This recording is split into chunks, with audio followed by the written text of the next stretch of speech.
RSS बनने के बाद क्या उन्होंने अपना राजनीतिक दल बना दिया? पार्टी बनी क्या? नहीं बनी। 1977-78 में जाके उनका संघ बना, मेरे ख्याल से पहली बार राजनीतिक पार्टी जनसंघ, ऐसे थे ना। हाँ, उसके बाद राजनीति कर रहे हैं। तब तक राजनीति सोची नहीं उन्होंने। तब तक क्या बनना है? एमपी बनना है, सबको एमएलए एमपी बनना है। जबकि जो बुद्धिजीवी वर्ग जो है उसका काम क्या होना चाहिए? उसका काम होना चाहिए, उसका काम एमएलए एमपी बनने का नहीं होना चाहिए, एमएलए एमपी बनाने का होना चाहिए। वीडियो बना चलो वीडियो बन रहा है, ये ना बन रहा है वीडियो, बताओ क्या करोगे? बताओ वीडियो में क्या करोगे? वीडियो में क्या बौद्ध धर्म के बारे में आप क्या जानते हो, ये बताओ। यही कि मतलब हमें हिंदू धर्म में नहीं रहना चाहिए, मैंने कही था पहली बात है। और बताओ। देवी देवताओं को नहीं मानना चाहिए, रटी हुई चीज़ें हैं सबकी जो है। और बताओ। गौतम बुद्ध की बातों को मानना चाहिए, उनके कहीं वो गौतम बुद्ध की बातों को जो मानना चाहिए वो बताओ ना, कौन सी बातें हैं? वही तो पूछ रहे हैं। बताओ। ध्यान अब जाओ, तुम बैठ जाओ। ये एग्जाम्पल दिया है। जितने लोगों ने भी हाथ खड़ा करा है, इच्छा तो है, मुझे पता है कि हम सबकी इच्छा है कि भारत जो है बौद्धमय हो, लेकिन उसके लिए जो काम करना है वो करना पड़ेगा, और वो करने के लिए हम तैयार नहीं है। वो काम ऐसा करना है ना? पड़ेगा।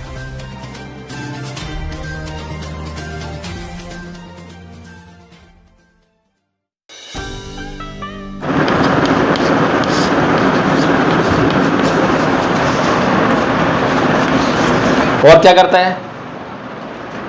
कल्पनाएं करता है और सत्य को यानी सच्चाई को दबाता है,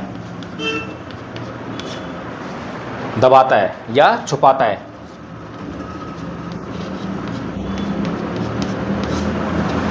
ना? और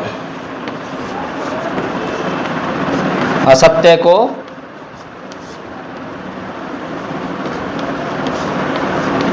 सत्य कहकर प्रचारित करता है।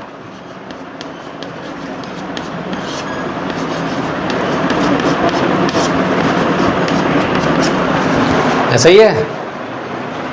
कुछ भी अगर गलत हो रहा हो इसमें तो बता दें गुरु को, ठीक है ना? और बताओ, और क्या होता है?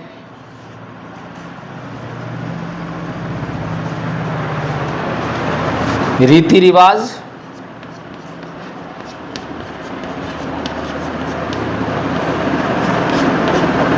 परंपराएं,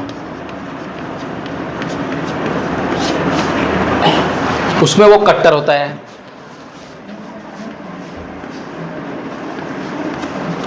ठीक है?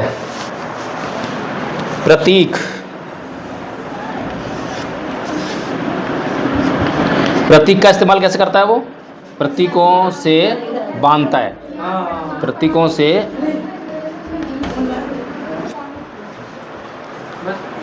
तो ये जो बातें हो गई, और कोई बात छूटी है हिंदू धर्म के बारे में? हैं? कल्पनाओं को गढ़ता है, इसमें देवी देवता ईश्वर वगैरह सब आ गए, ठीक है? और कुछ छूट गया हो तो देख लेना। तो ये तो हो गई हिंदुओं की बात। तो एक तो हम ये चेक कर सकते हैं कि क्या हम हिंदू हैं। तो अगर हम इन बातों में से कुछ भी मान रहे हैं, कुछ भी, तो हम हिंदू हैं, क्योंकि सारी बात तो हिंदू भी नहीं मानता, कोई हिंदू नहीं मानता। तो अब बताओ कौन कौन हिंदू है ईमानदारी से? है? दिल से मानना है, हम तो हिंदू हैं। हम नहीं है। मैं महिलाओं के लिए अगर इसकी बात करूं, प्रतीकों की, जरूर करना है? तो अब सारी महिलाएं जो है लगभग, जो चूड़ी पहनती है, जो सिंदूर लगाती है, जो बिंदी लगाती है ना? यानी कि कोई भी ऐसा आवरण, कोई भी ऐसी चीज़ जो ये कहा जाता है हिंदू धर्म में कि ये सुहाग की निशानी है, तो वो जो है प्रतीक हिंदू धर्म की देन है, और वो महिला जो है हिंदू है। इस बात में किसी को कोई शक है? किसी महिला को बताओ मेरे को जो है? नहीं है। तो इसका मतलब जो है हम बौद्ध नहीं है, हिंदू हैं, ठीक है? तो ये तो बात हो गई हिंदू की, क्या हम हिंदू हैं या नहीं हैं। तो एक बात तो है कि प्रतीक हमने ज़रूर ओढ़ रखे हैं, वो पहचान है। दूर से जो है देख के ये मालूम पड़ता है कि ये महिला जो है हिंदू है नहीं। अब ऐसी महिला ने अगर कोई पंचशील की साड़ी पहन रखी हो या जो नीले रंग की साड़ी पहनी होती है, तो उससे देख के मालूम पड़ जाता है कि हाँ ये मतलब जो है अभी तक उस परंपराओं को ढो तो रही है लेकिन बुद्धिस्ट है, अम्बेडकरवादी है, इतना ही मालूम पड़ जाता है। तो ये जो प्रतीक हैं इसका बड़ा महत्व होता है, प्रतीक का जो है बड़ा महत्व होता है। दूर से ही देखते मालूम पड़ जाता है कि ये आदमी कौन है, ये आदमी हिंदू है, मुसलमान है, बौद्ध है। फिर अगर हम किसी को देख रहे हैं तो हम ये डिसाइड कर लेते हैं कि इससे कैसे बात करनी है, इसको नमस्कार कहना है, इसको राम राम कहना है, इसको जय भीम बोलना है, इसको सलाम वालेकुम करना है, सत श्री अकाल बोल रहे हैं। जैसे हम कहते हैं कि भारत बौद्ध में हो जाए, तो ऐसे ही जो है हिंदू भी कहते हैं कि हिंदू राष्ट्र हो जाए, कहते नहीं कहते। और जब भी कोई समस्या है, कोई प्रश्न आए ना, तो उसको नोट कर लिया करो और पूछ लिया करो। चलो अब यहीं पर आते हैं, भारत को बौद्ध में करना है। कैसे होगा भारत बौद्ध में? भारत बौद्ध में कैसे होगा? इसके लिए हमें बौद्ध धर्म का प्रचार करना पड़ेगा, अभी तो होगा प्रचार, ठीक है। अब प्रचार कौन करेगा? प्रचार कौन करेगा? तुम करोगे? चलो बताओ। तू ही आजा, आजा ललित, आजा जल्दी आ। हाँ बता कैसे करेगी प्रचार? वीडियो बना के। चलो वीडियो बन रहा है, ये ना बन रहा है वीडियो, बताओ क्या करोगी, बताओ। वीडियो में क्या करोगे? बौद्ध धर्म के बारे में आप क्या जानते हो ये बताओ। यही कि मतलब हमें हिंदू धर्म में नहीं रहना चाहिए, मैंने कही था पहली बात है। और बताओ। देवी देवताओं को नहीं मानना चाहिए। रटी हुई चीज़ें हैं सबकी जो है। और बताओ। गौतम बुद्ध की शिक्षा तुम क्यों बता रही हो, इसको बताने दो। हाँ बताओ। गौतम बुद्ध की बातों को मानना चाहिए, उनके वो गौतम बुद्ध की बातों को जो मानना चाहिए वो बताओ ना, कौन सी बातें हैं, वही तो पूछ रहे हैं। बताओ, ध्यान करो। अब जाओ तुम बैठ जाओ। ये एग्जाम्पल दिया है, जितने लोगों ने भी हाथ खड़ा कराया है। इच्छा तो है, मुझे पता है कि हम सबकी इच्छा है कि भारत जो है बौद्ध में हो, लेकिन उसके लिए जो काम करना है वो करना पड़ेगा, और वो करने हम तैयार नहीं है। वो काम ऐसा करना है ना? पड़ेगा जैसे आप जैसे लोग। तो हम क्या ढूंढते हैं? हमारी समस्याओं को हल करने के लिए हम किसे ढूंढते हैं? मसीहा को। हम ढूंढते हैं कोई बाबा साहेब आ जाए, कोई कांसीराम आ जाए, कोई बुद्ध आ जाए, तो हमारी समस्याओं का हल हो जाए। और दूसरी तरफ वो लोग क्या सोचते हैं, क्या देखते हैं? वो कभी उनके पास कोई अम्बेडकर है क्या? कोई बुद्ध हो, अम्बेडकर हो, कांसीराम हो, एक भी नहीं है, आधा भी नहीं है। लेकिन उनके पास जो है 1% कांसीराम है, और 1% कांसीराम वाले जो हैं हज़ारों लोग हैं, 1% अम्बेडकर है, हज़ारों लोग हैं। तो उनको जो है पूरा त्याग बलिदान नहीं करना पड़ता। और हमारे जो मसीहा आता है बेचारे को जो है सारा बलिदान करना पड़ता है। अपने बीवी बच्चे को भी दुख देना पड़ेगा, खोना पड़ेगा, घर बार छोड़ना पड़ेगा, अपने आप को भी कष्ट देना पड़ेगा। दुनिया का कोई भी सुख जो ऐशो आराम हम भोग रहे हैं, हम तो सुख में ही पड़े रहते हैं, वो कुछ भी नहीं भोगेगा कोई सुख, कोई ऐशो आराम नहीं है। जब जाके तुम्हें जो थोड़ा सा आराम मिलेगा, है नहीं।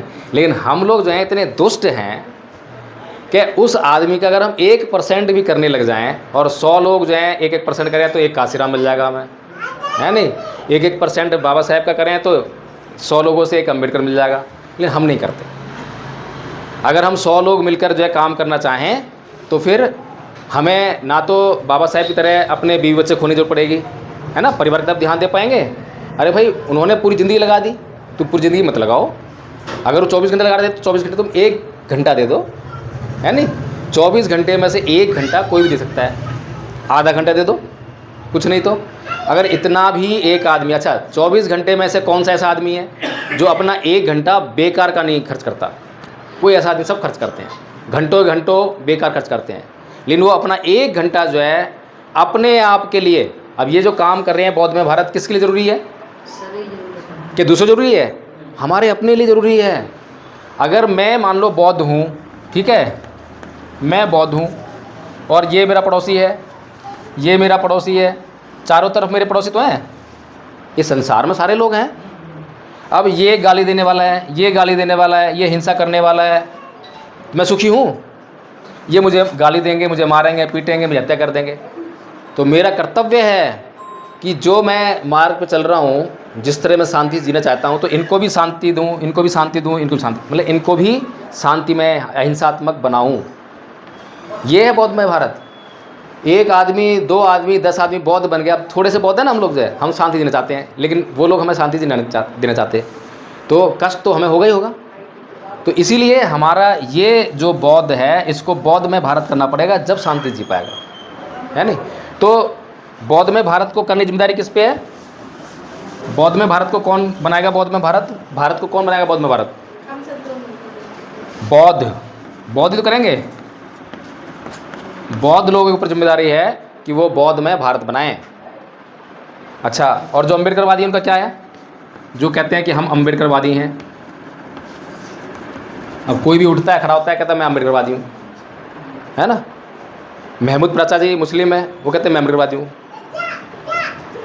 ऋतु, प्रोफेसर ऋतु जो है, सिकड़ी चिल्लाती है, कहती मैं अम्बेडकरवादी हूँ। है अम्बेडकरवादी? क्या बताओ? अम्बेडकरवादी का मतलब क्या है? अम्बेडकरवादी का मतलब क्या है?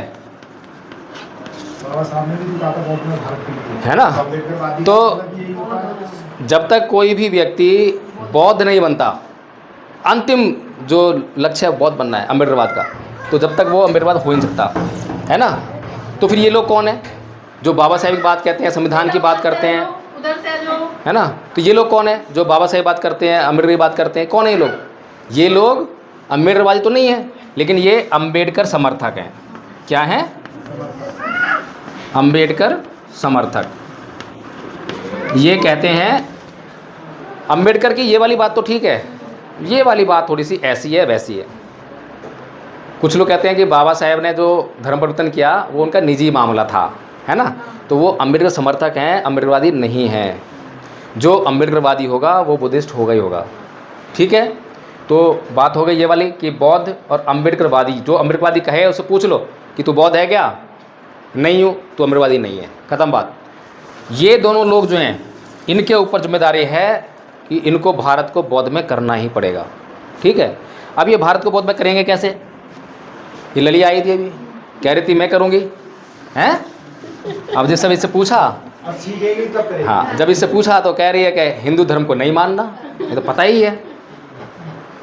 तो बौद्ध धर्म का प्रचार प्रसार करने के लिए वही आदमी प्रचार प्रसार कर पाएगा जो बौद्ध धर्म को जानता होगा। अब बौद्ध धर्म के बारे में हम क्या जानते हैं?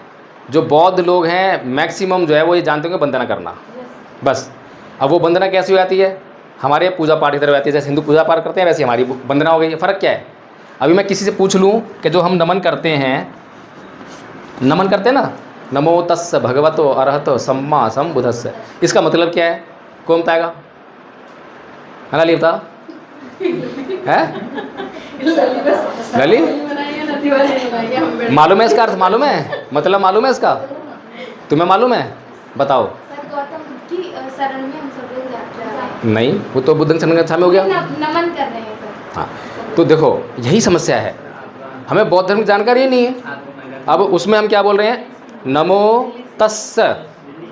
अगर हम पाली में से उसका भी निकालें तो नमो तस्स, मैं उनको नमन करता हूँ। किसको करता हूँ? अब जब मैं कह रहा हूँ कि उसको करता हूँ तो उसमें ये भी है कि किसको कर रहा हूँ? नमो तस्स भगवतो। अब भगवतो क्या है? कुछ लोग बोलते हैं कि भगवान, और भगवान शब्द को नहीं करेंगे, ये करेंगे वो करेंगे, सुशील जी। तो भगवतो शब्द तो भगवान बुद्ध ने दिया। अब भगवतो क्या है? भगवतो वो है जो भग्ग रागो भग्ग दोषो भग्ग मोह, जिसने राग द्वेष मोह का भगन कर दिया हो वो भगवान है ना? तो भगवान बुद्ध जो है कैसे क्या भगन किया है? राग द्वेष मोह कैसे भगन किया है? अरहतो, है ना? अगला क्या है? अरहतो। अरहतो मतलब आर्य माने दुश्मन, हतु माने अंत करना, अरिहंत, अंत करना, है ना? तो जिसने अपने दुश्मन का अंत कर दिया हो। अब दुश्मन कौन है? बाहर नहीं है, ये मनुवादी दुश्मन नहीं है, दुश्मन हमारे भीतर है। हमारे भीतर दुश्मन क्या है?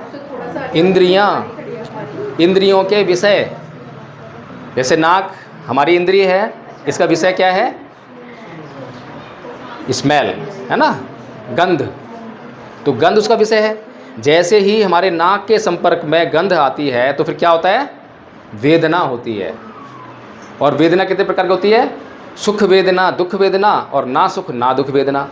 अब तीसरी छोड़ दो, मेरे को समझ में नहीं आती है, पर दो तो समझ में आती है। क्या, दुख वेदना और सुख वेदना या तो अच्छी लगती है या बुरी लगती है। अच्छी लगने पर हम क्या करते हैं, और चाहिए और चाहिए, है ना। और बुरी लगने पर क्या करते हैं, छी छी नहीं चाहिए। क्या करते हैं, छी नहीं चाहिए।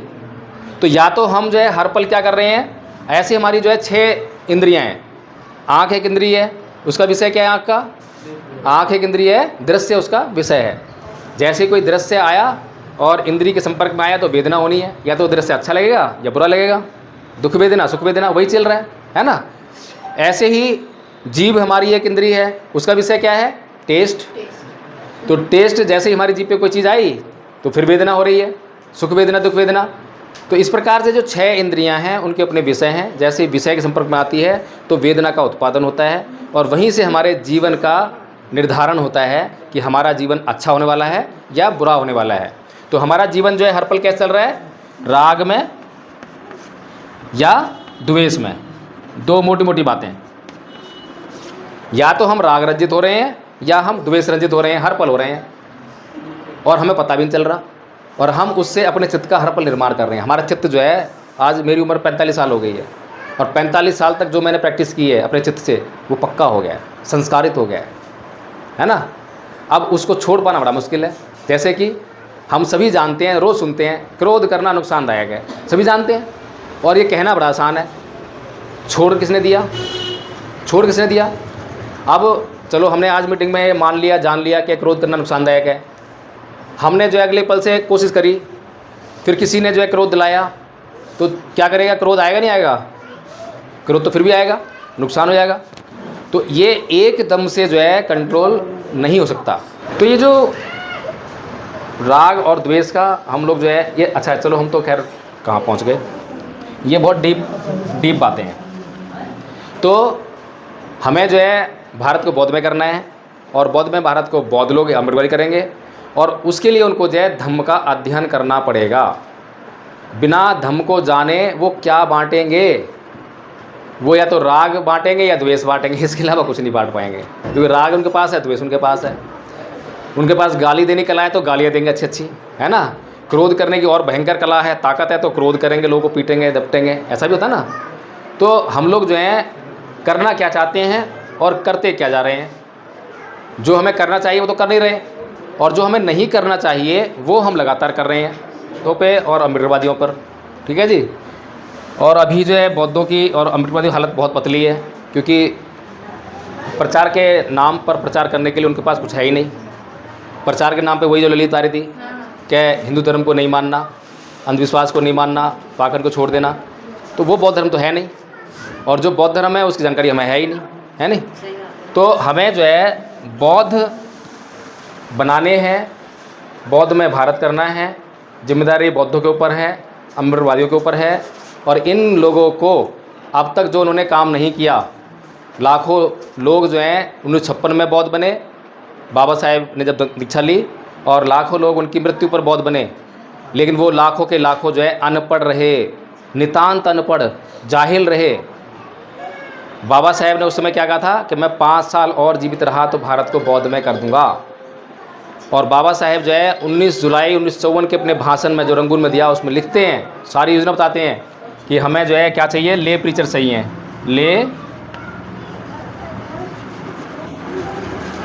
ले प्रीचर्स, हिंदी में कहेंगे तो साधारण ट्रेनर्स, इंग्लिश समझते हैं तो ना, ट्रेनर्स, है ना, जो सिखा सकें, इसकी बात करते हैं। तो हमने क्या करा, हमने भी जो है, अच्छा इसी से कंसेप्ट आया बौद्धाचार्य का, जो आप सुनते हैं, है ना, बौद्धाचार्य का कंसेप्ट इसी से आया। तो मैंने भी कुछ प्रयास शुरू किया। मैंने जो है बौद्धाचार्य नहीं बनाए, मैंने बनाए धम्माचार्य, और धम्माचार्य बनाए, और एक कोर्स तैयार करा मैंने, फर्स्ट ईयर प्रथम वर्ष का कोर्स, द्वितीय वर्ष का कोर्स और तृतीय वर्ष का कोर्स, ये मैंने तैयार कराया है। लेकिन मैंने ये नहीं कहा कि यही रहेगा। कोई और विद्वान साथी आता है, वो कहता है कि इसमें ये ऐड कर दो, इसमें से रिमूव कर दो। हमारा संघ है और संघ निर्णय करता है कि हाँ ऐसा होना चाहिए, तो वो मान लिया जाएगा। ऐसा बिल्कुल भी नहीं है कि जय भीम प्रकाशन कर दिया तो वही चलेगा, बिल्कुल भी नहीं है, ठीक है। तो जो प्रथम वर्ष का कोर्स है उसमें हमने ले प्रीचस बनाए, यानी कि जो हर एक बौद्ध को उतना तो आना ही चाहिए। तो उसमें क्या है, एक तो वंदना ही है, क्षमायाचना, शील याचना, नमन, तिसरण, पंचशील, धम्मपालन गाथा। सिलेबस में कोई दूसरा हाँ मेरे पास है, पम्पलेट है, मैं दे दूंगा अभी, ठीक है। और सब सुख गाथा जो है, सभ्य सत्ता जिसे कहते हैं। इसके अलावा उस प्रथम वर्ष के कोर्स में हमने धम्मपद की पहली 5 गाथाएं डाल दी, जो कि इतनी इम्पोर्टेंट हैं कि जीवन का सारा वो नक्शा बदल जाएगा जिसने वो 5 गाथाएं याद कर ली। और प्रथम वर्ष के हमारे अब तक पिछले 1 साल से प्रयास चल रहा है, 30 से अधिक आचार्य प्रथम वर्ष के हम तैयार कर चुके हैं। और कोर्स मात्र 4 पेज का है। एक मैडम है बंगाल से, उन्होंने मात्र 3 दिन में वो कोर्स याद कर लिया, क्योंकि वो पहले से बहुत थी, आधा कोर्स उनको याद था ही, 5 से उनको पद याद करने थे, थोड़ी प्रैक्टिस करी, हो गया याद, ठीक है। किसी ने 1 हफ्ते में कर लिया, किसी ने महीना, किसी ने जो पहले हमारे जो आचार्य हैं 5-6 उनको तो बहुत समय लगा। मैंने खुद उनको ट्रेनिंग दी, ऑनलाइन ट्रेनिंग दी, क्योंकि उनका कुछ भी तो आता नहीं था। मजदूर है, कोई नाई का काम कर रहा है, शिक्षा कोई लेना है नहीं, लेकिन वो आचार्य बने। और आज उनमें से 1 प्राचार्य, 2 प्राचार्य हैं और बहुत अच्छा काम चल रहा है। इसके अलावा जो है हमने इस कोर्स को बताने के लिए, करवाने के लिए हमने निर्माण किया विश्व अशांति निवारण स्कूल। विश्व अशांति निवारण स्कूल। कैसा लगा नाम? अटपटा है? अटपटा है ना? हाँ अटपटा है, शांति का निवारण कर रहा है। लेकिन बिल्कुल बुद्ध की लाइन पर है। नहीं, शांति का निवारण नहीं करना है। देखो, बुद्ध से पहले तमाम ऋषि मुनि जो है सत्य की खोज कर रहे थे ना, जंगलों में जाकर ध्यान साधना करते थे, सत्य खोज करते। सत्य में क्या पाते थे? मुझे उन्हें क्या चाहिए? उन्हें चाहिए स्वर्ग। स्वर्ग कैसे मिलेगा? ईश्वर कैसे मिलेगा? सुख कैसे मिलेगा? अप्सराएं कैसे मिलेंगी? उनका लक्ष्य ये था। ऐसे गलत कह रहा हूँ जी मैं? इसके लिए साधना करते थे, तपस्या करते थे। लेकिन पहली बार एक महामानव हुआ जो इनके पीछे नहीं गया बिल्कुल भी। सुख को खोजने नहीं गया, वो गया दुख को खोजने। वो जब दुख को खोजने गया तो उसने जो है सबसे पहले दुख को परिभाषित किया, क्योंकि जिस चीज़ की परिभाषा हमारे पास नहीं है तो खोजें कैसे? इस कमरे में बहुत सारी चीज़ें रख दी, मोबाइल रखा हुआ है। अब किसी आदमी को पता ही नहीं है मोबाइल कैसा होता है, और मैं उसको बोल दूँ जाके मोबाइल लिया कमरे से, लाएगा क्या? पूरी ज़िंदगी ढूंढता रहेगा, ला ही नहीं सकता मोबाइल, पता ही नहीं उसको मोबाइल क्या होता है। लेकिन मैं उसको बाहर से ये बोल दूँ कि मोबाइल देख ऐसा होता है, और फिर बर्तन दबाएगा ऐसा हो जाएगा, तो वो जो है अंदर आएगा और थोड़ी देर में ढूंढ के ले आएगा। ऐसा ही है ना?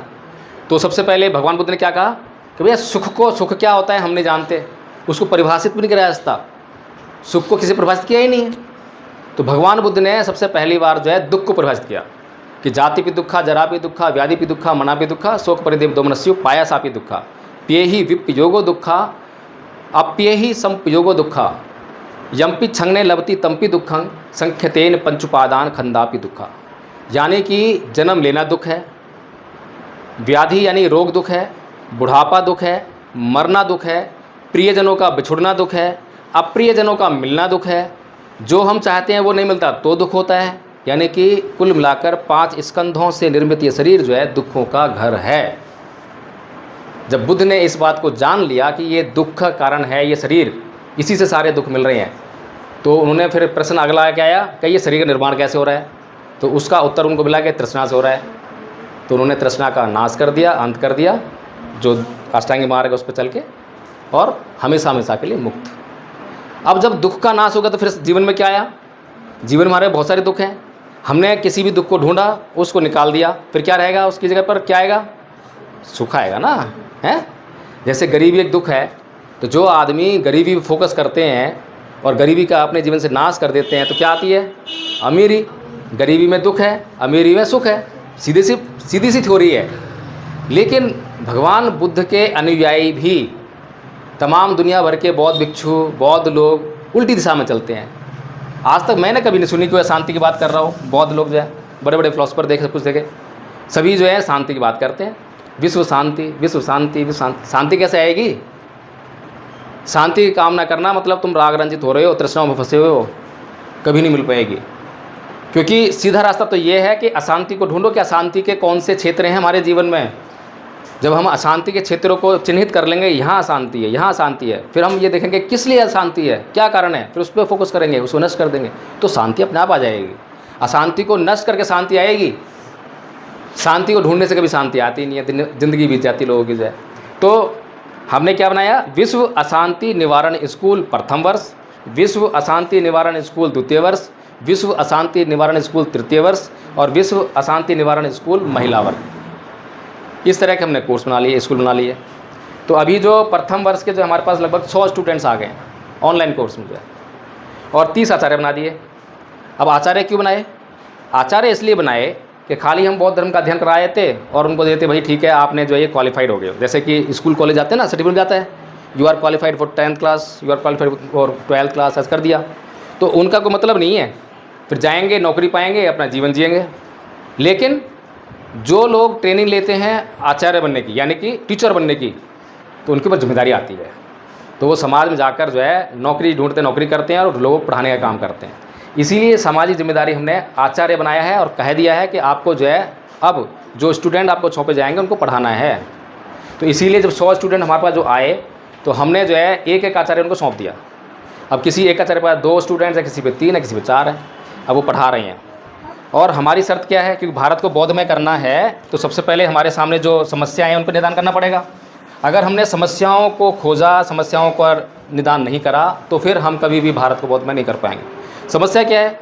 हर एक आदमी की अपनी समस्या है कि उसके पास टाइम नहीं है, उसका शेड्यूल नहीं है, उसका शेड्यूल हमसे मैच नहीं करता। तो हमने कहा भाई सहूलियत आपकी, सहूलियत जो है आपकी। हम आपसे ये नहीं कहेंगे कि हमारे पास जो है इस टाइम है, आप इस टाइम ज्वाइन करो, हमारी मीटिंग इस टाइम होती है, इस टाइम नहीं, बिल्कुल भी नहीं। आप बताओ किस टाइम फ्री हो, आप बताओ ऑनलाइन करना है, आप बताओ ऑफलाइन करना है, उसकी व्यवस्था करना हमारी जिम्मेदारी है। हमारे पास अभी व्यवस्था नहीं है तो कोई बात नहीं, रुक जाएंगे, जैसी व्यवस्था होगी भी शुरू कर देंगे। लेकिन आप एडमिशन लो फटाफट से। हमारे पास पता होना चाहिए कि हमारे पास ये स्टूडेंट है, इस राज्य में है, यहाँ पर जो व्यवस्था हो जाएगी तो इसको सिखाना है, आ तो जाए, कम से पता लग जाए। तो हमने इस तरह से जो है पूरी सहूलियत जो है उनको दी है और निःशुल्क दी है। इसकी फ़ीस जो है हमने सिर्फ एक चीज़ रखी है, वो है डेडिकेशन।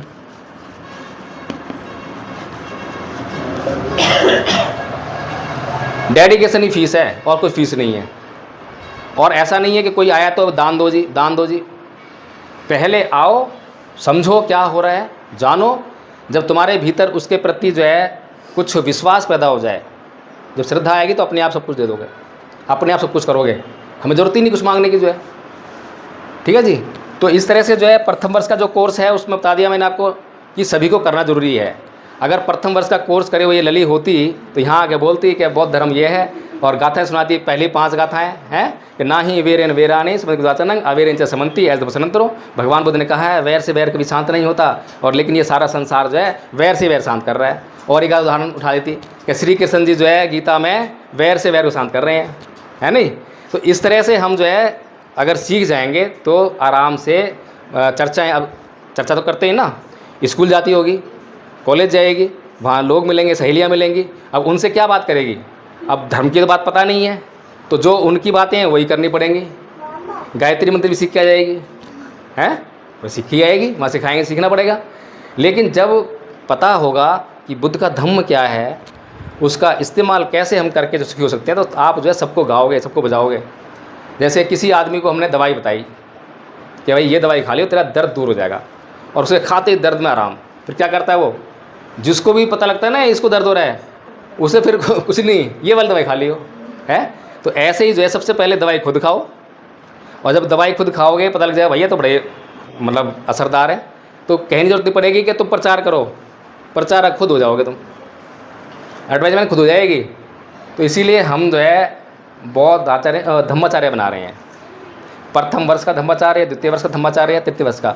अभी हमारा जो स्कूल है वो द्वितीय वर्ष तक स्टार्ट हो गया है, क्योंकि प्रथम वर्ष के हमारे 30 आ गए हैं, तो उन्हीं में से जो लोग इच्छुक हैं तो उन्होंने एडमिशन लिया दूसरे वर्ष में। फिर इसमें से जो तीसरे वर्ष का, अच्छा दूसरे वर्ष का कोर्स क्या है ये भी समझना जरूरी है। दूसरे वर्ष के कोर्स में हमने रखा है संस्कारकर्ता, हमें बनाने हैं संस्कारकर्ता। संस्कारकर्ता, अब ये क्यों बनाने हैं? फिर सवाल आता है बौद्ध भिक्षु क्या करेंगे? बौद्ध भिक्षु जो हैं मेरे हिसाब से काम के नहीं हैं अधिकतर, कुछ एक बौद्ध भिक्षु हैं जो जानते हैं और उस हिसाब करते हैं।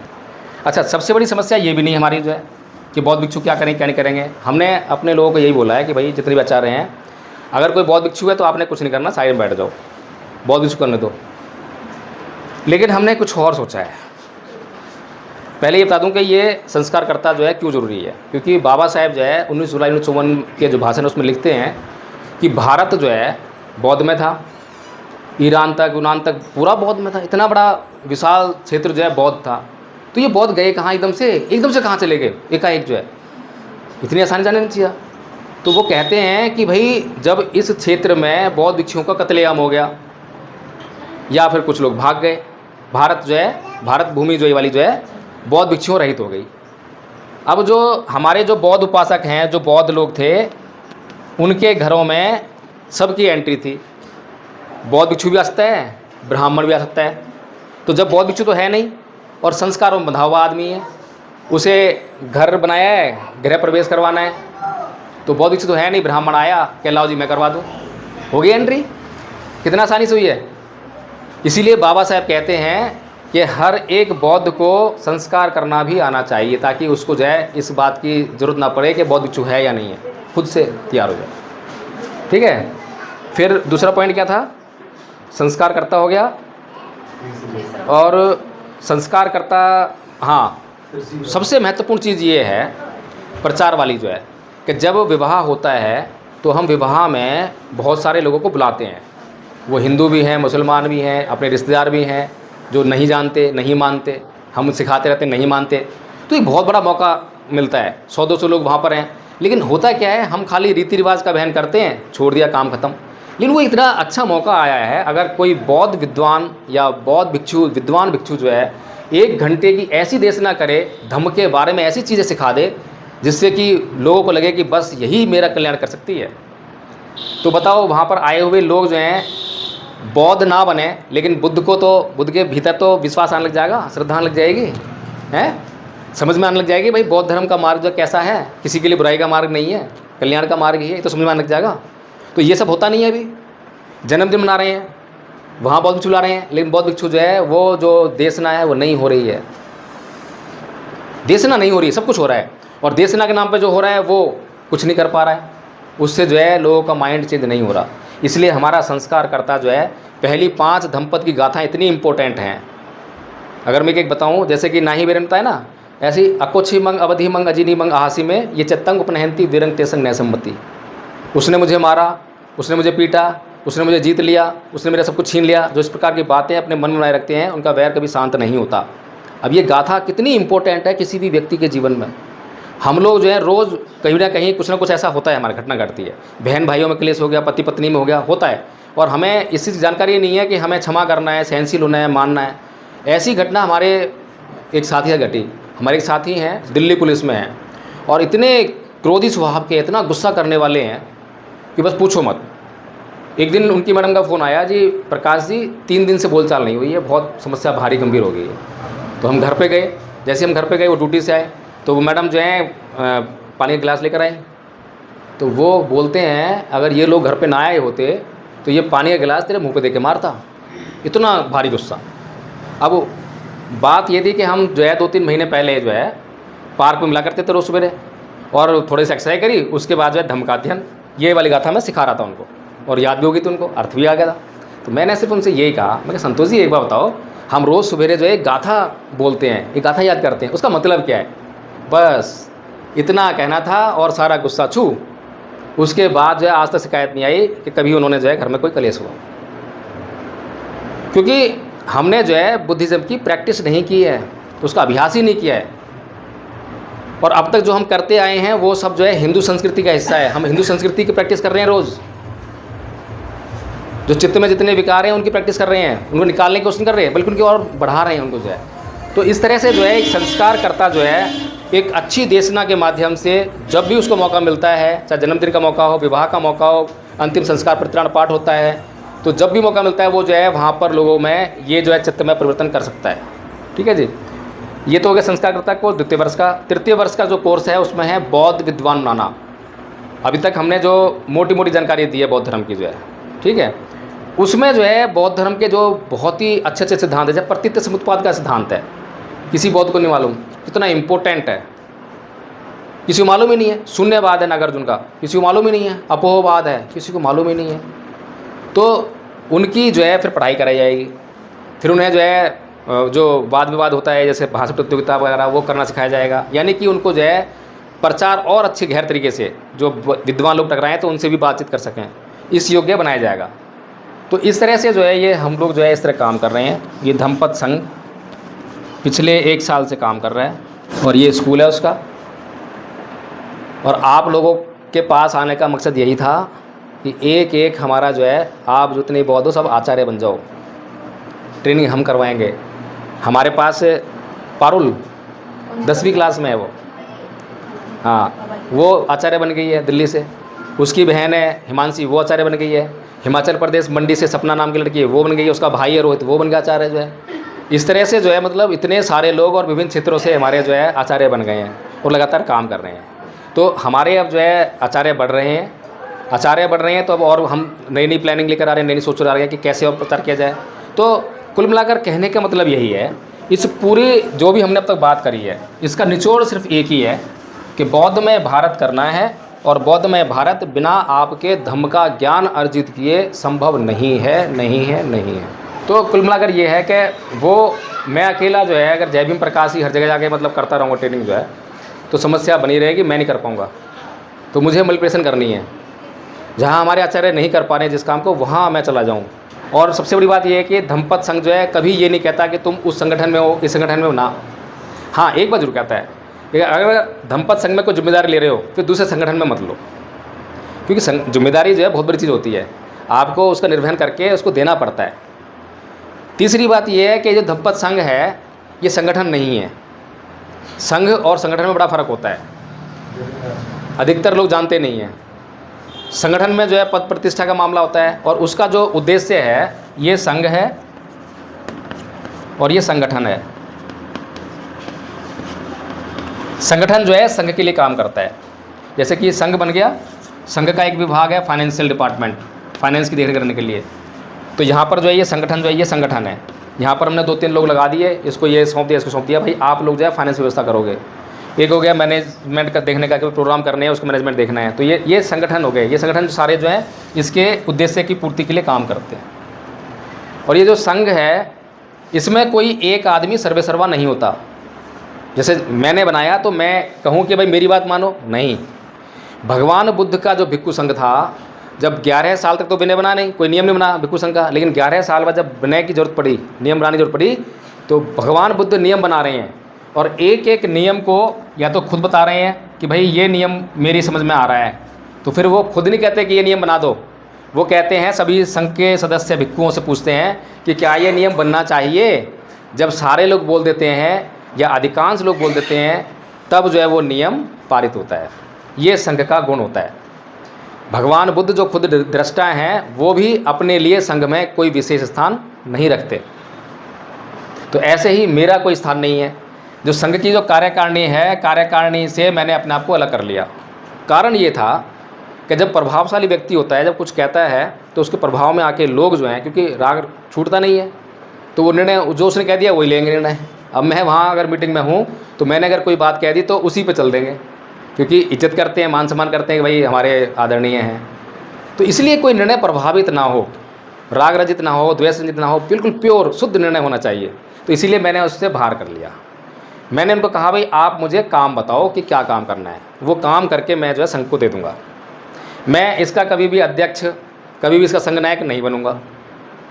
हमारी संघ नायिका है सुमन बौद्ध जी, हैं नजफगढ़ दिल्ली से। महिला, हमने पहले प्रायोरिटी दी महिला को, फिर कुछ नहीं जानती हैं तो कोई बात नहीं भैया, वो नहीं जानती ना, आप तो जानते हो, आप जानते हो, आप जानते हो, आप जानते हो, जो जानते हो बताओ उनको, उनकी योग्यता को बढ़ाओ। तो संघ का उद्देश्य क्या हुआ? सबकी योग्यता को बढ़ाना, ना कि आलोचना करके उस योग्यता को घटाना। कोई आलोचना कर नहीं सकता। अगर वो नहीं कर रही हैं तो मैं करूँगा, मैं नहीं कर रहा वो करेगा। कोई भी काम जो है सबको मिलजुल के करना है। तो ये संघ का गुण है।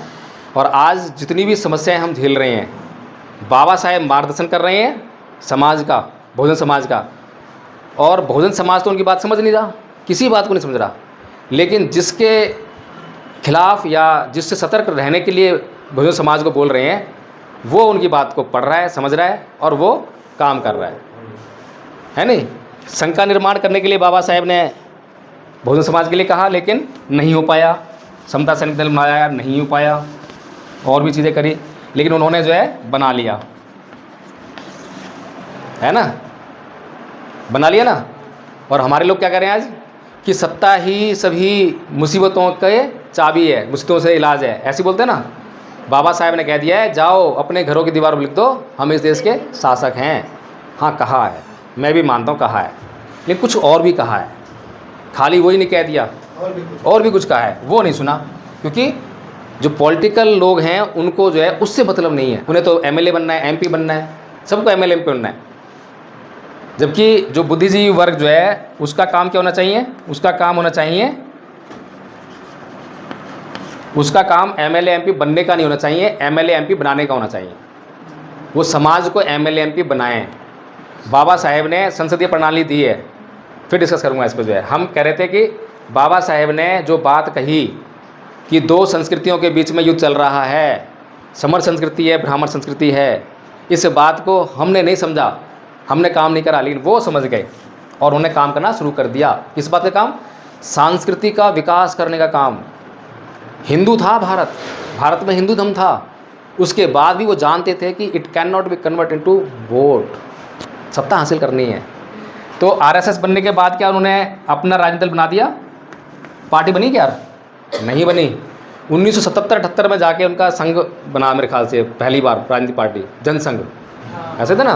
हाँ, उसके बाद राजनीति कर रहे हैं। तब तक राजनीति सोची नहीं उन्होंने, तब तक क्या कर रहे हैं। और इनके पास साधन भी नहीं है, संसाधन भी नहीं है, क्योंकि उस समय कांग्रेस के पास सारे पूंजीपति हैं, इनके पास तो नहीं है ना। बड़े अभाव में अब तक 2014 से पहले तक बड़े अभाव में इनके कार्यकर्ताओं ने जंगलों में जाके और सूखी रोटी खा के वैसे जो है प्रचार किया है, हिंदुज़म का प्रचार किया है। तब जो है आज ये संघ जो है इस मुकाम पे है कि आज आपको जो है आपकी सही बात को भी बोलने नहीं दे रहा। सुप्रीम कोर्ट को कब्जे में कर लिया है, सब चीज़ें उसके कब्जे में कर ली है। और हम क्या कर रहे हैं? हम दुखी हैं, पीड़ित हैं, लेकिन हम फिर भी अपने लिए काम नहीं कर रहे, हम फिर भी नहीं जाग रहे। जागना तो हमें चाहिए, करना हमें चाहिए था। बाबा साहेब बात हमारे लिए कह रहे हैं और हम तो सुन नहीं रहे हैं, वो सुन रहे हैं, वो कर रहे हैं काम। ये व्यवस्था उनकी थी नहीं, उनकी तो राजतंत्र वाली व्यवस्था थी, तानाशाही वाली व्यवस्था थी, लेकिन अपने लिए उन्होंने जो है एक व्यवस्था का निर्माण कर लिया जिससे कि वो कामयाबी हासिल करेंगे। और जो व्यवस्था हमारी थी, शाक्य गण था, हमने पढ़ा ना, शाक्य गण था, कैसी व्यवस्था थी? भिक्षु संघ था, कैसी व्यवस्था थी? वो सारी व्यवस्था हमारी थी, लेकिन हम उसको नहीं समझ पाए और हमने ना उसको अपनाया, और इसीलिए हमारे दुखों का कारण ये है। तो इसीलिए हमें एक संघ की ज़रूरत है। अगर आज हमारे पास संघ होता तो आज बहुजन समाज पार्टी वोट के लिए नहीं तरस रही होती, कुछ कहने की जरूरत नहीं पड़ती। आज दिल्ली में क्या हुआ? दिल्ली में केजरीवाल आया और सबका वोट साफ, किसका वोट बचा? बीजेपी का। क्यों बचा? कैडराइज था। दो ही कैडराइज आधारित पार्टी है ना, बीजेपी और बीएसपी। कांग्रेस के पास भी कैडराइज वोट नहीं है, मैं नहीं समझता, ठीक है ना। हाँ, तो बीएसपी का वोट भी बचना चाहिए था, लेकिन वो भी चला गया। क्यों चला गया? क्योंकि हम लगातार काम नहीं कर रहे हैं। तो कुल मिलाकर यही है, सारी समस्याओं का जो समाधान है संघ है। अगर आज संघ होता तो ज़बरदस्ती का परिणाम जो है घातक हो रहा है, किसी को पसंद नहीं आ रहा है। और संघ होता तो समाज में जाता, जैसे मैंने लली को पूछा, लली के अंदर योग्यता है तो मैं इसके अंदर और योग्यता डालूंगा और इसको स्टेज पर खड़ा करूंगा, बोल, भाषण दे, एमएलए चुनाव लड़, एमपी चुनाव लड़। लेकिन आज ऐसा नहीं हो रहा। आज क्या हो रहा है? अरे ये जो है भाषण देना अच्छा जानती है, ना ना पैसे नहीं है इसके पास, अगर इसको मैंने स्टेज दे दिया, पैसे दे दिए, तो ये नेता बन जाएगी, ये एमपी बनेगी, ये एमएलए बनेगी। और मैं चाहता नहीं, मैं चाहता हूँ कि मैं बनूँ। यही तो हो रहा है ना। तो समाज जो ऐसे पीछे घटे जाएगा या आगे जाएगा? भाई समाज की जब योग्यता तुम उसका काम ही नहीं लोगे तो फिर समाज तो पीछे जाएगा, आगे तो नहीं जाएगा। साहेब मानवर कांसीराम जी ने तो महिला ढूंढी, किस लिए ढूंढी? काम करने के लिए, काम के लिए ढूंढी ना। फिर उसके बाद कितनी महिलाएं दिखाई दी आपको समाज में? उस वक्त तो महिलाओं का घर से बाहर निकलना मुश्किल था। उसमें बहन जी निकली घर से बाहर, बड़ा बहादुरी वाला काम था, बहुत मुश्किल काम था। आज तो महिलाओं को जो है आज़ादी ज़्यादा है, पढ़ लिख भी ज़्यादा रही हैं, और बहन जी से कहीं ज़्यादा योग्य महिलाएं हमारे पास हैं। लेकिन फिर भी कोई ना एमएलए बन सकती है, ना एमपी बन सकती है, ना कोई ख्वाब दे सकती है। कारण बाबा साहेब का संविधान लोकतंत्र की बात करता है, और लोकतंत्र में क्या है? कोई भी राजा बन सकता है, प्रधानमंत्री कोई बन सकता है, कोई गरीब हो, झुग्गी झोपड़ी वाला हो, कोई फर्क नहीं पड़ता। क्या हो रहा है ऐसा? तो जो हमारी समस्या है, समस्या का समाधान है संघ में। संघ होगा और संघ जो है अपना शुद्धिकरण करता रहेगा। हमारे संघ में जो है हर बुधवार को पवाना विधि का आयोजन होता है। संघ ने नियम बनाए हैं, उन नियमों के उल्लंघन पर तुरंत ही दंड दिया जाता है। दंड देने से पहले अपराध निश्चित किया जाता है कि अपराध हुआ या नहीं हुआ। अपराध निश्चित होने पर दंड भी सुनिश्चित है, और दंड जो है उसके कल्याण के लिए भी है, संघ के कल्याण के लिए भी है, नुकसान किसी का नहीं है। इस तरह से बहुत खूबसूरत व्यवस्था चल रही है। तो मैं अब अपनी बात को यहीं ख़त्म कर रहा हूँ। ये बात हो गई ख़त्म।